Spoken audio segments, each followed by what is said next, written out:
할렐루야.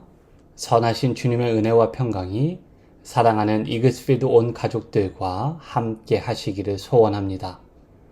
2025년 8월 27일 수요일 아침입니다. 오늘 우리가 함께 나눌 하나님의 말씀은 시편 128편 1절에서 6절까지의 말씀입니다. 말씀을 제가 읽도록 하겠습니다. 여호와를 경외하며 그의 길을 걷는 자마다 복이 있도다. 내가 내 손이 수고한 대로 먹을 것이라. 내가 복되고 형통하리로다. 내 집 안방에 있는 내 아내는 결실한 포도나무 같으며 내 식탁에 둘러앉은 자식들은 어린 감람나무 같으리로다. 여호와를 경외하는 자는 이같이 복을 얻으리로다. 여호와께서 시온에서 내게 복을 주실지어다. 너는 평생에 예루살렘의 번영을 보며 내 자식의 자식을 볼지어다. 이스라엘에게 평강이 있을지로다. 아멘. 우리 삶에는 반드시 중심을 잡아주는 축이 필요합니다. 여기서 말하는 축이란 삶이 돌아가게 만드는 중심 원리와 혹은 기준 같은 것을 의미합니다. 바퀴의 중심에는 바퀴축이 있습니다. 바퀴축이 있어서 바퀴가 돌아가고 앞으로 나아갈 수 있습니다. 지구도 마찬가지이지요. 지구는 자전축을 중심으로 회전합니다. 과학자들에 따르면 만약 이 축이 약간만 기울어져도 기후와 계절의 변화가 생기고 생명이 존재하기 어려운 커다란 혼란을 맞이하게 될 것이라고 합니다. 우리의 삶도 마찬가지입니다. 우리의 삶도 삶의 중심축이 바로 서 있지 않다면 결국 우리의 삶도 방향을 잃고 흔들릴 수밖에 없습니다.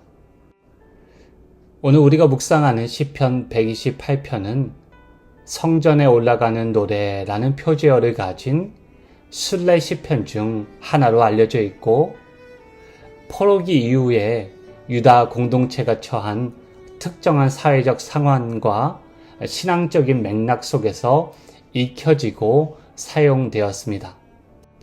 이스라엘 백성은 아시는 바와 같이 바벨론 제국에 의해 70년 동안 포로 생활을 하게 되었습니다.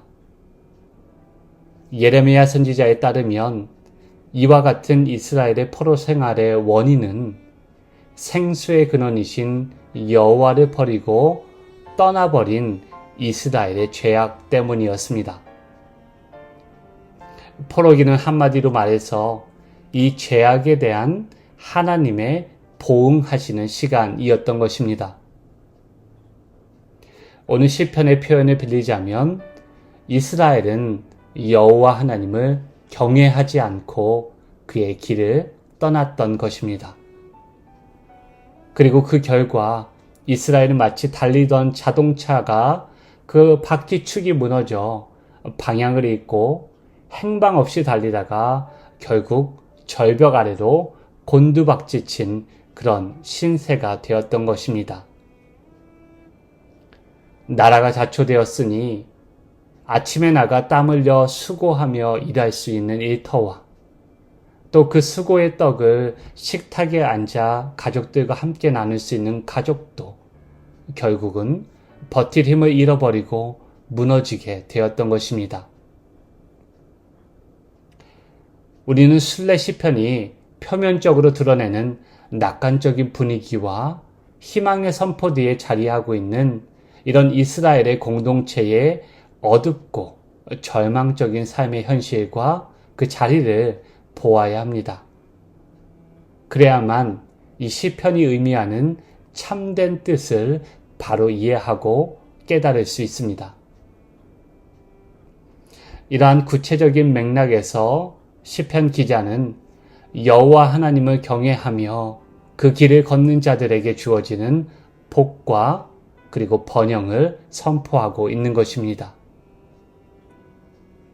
무너진 나라와 깨어진 공동체, 그리고 주저앉은 개인이 다시 일어설 수 있는 길은 오직 여호와 하나님을 경외하며 그분의 길을 순종하며 따르는 삶 속에 있다는 것입니다.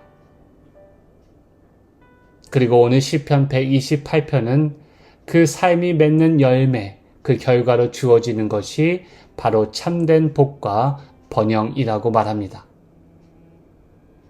제가 4절 말씀을 다시 읽어드리겠습니다. 여호와를 경외하는 자는 이같이 복을 얻으리로다.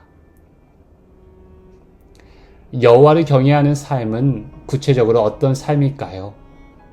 오늘 본문은 그분의 길을 걸어가는 삶을 여호와를 경외하는 삶이라고 말합니다. 조금 더 구체적으로 본다면 여호와 하나님의 길을 걸어가는 삶이란 이스라엘의 개인과 공동체의 가장 중요한 축이라고 할 수 있는 여호와의 율법, 즉 토라를 삶의 중심에 두고 그 말씀을 따라 살아가는 삶을 의미합니다. 시편의 첫 구절인 시편 1편 1절과 2절은 어떻게 시작합니까? 복 있는 사람은 오직 여호와의 율법을 즐거워하여 그의 율법을 주야로 묵상하도다.